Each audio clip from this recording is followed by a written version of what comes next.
महादेव हर हर महादेव हर हर महादेव.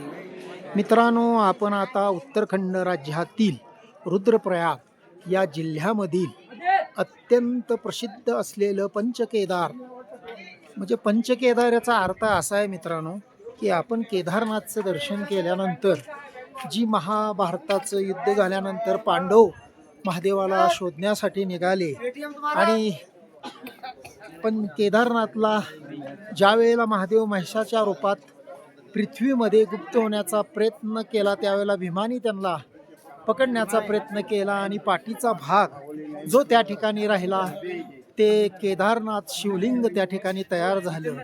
आणि या ठिकाणी असं सांगितलं जातं की या परिसरात म्हणजे ह्या शंकराची भुजा म्हणजे खांदा या ठिकाणी निघाला.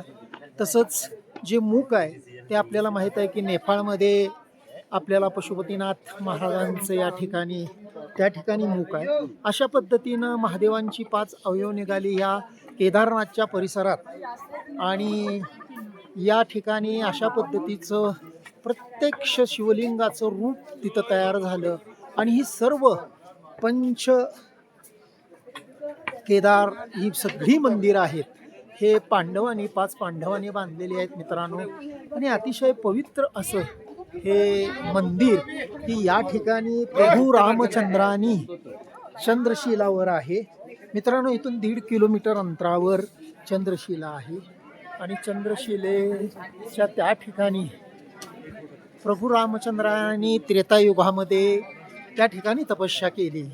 आणि या ठिकाणी असंही सांगितलं गेलं की पार्वती मातेने या ठिकाणी तपस्या केली की शिवांना प्राप्त करण्यासाठी महादेवांना प्राप्त करण्यासाठी याच ठिकाणी पार्वती मातेने तपस्या केली मित्रांनो.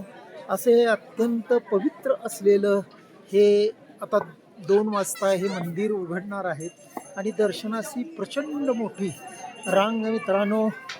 जवळजवळ 2 तास म्हटलं तरीसुद्धा नंबर येणं कठीण आहे. खाली तुम्हाला मी दाखवतो दुकानं आणि ही दर्शन बारी लागलेली आहे मित्रांनो.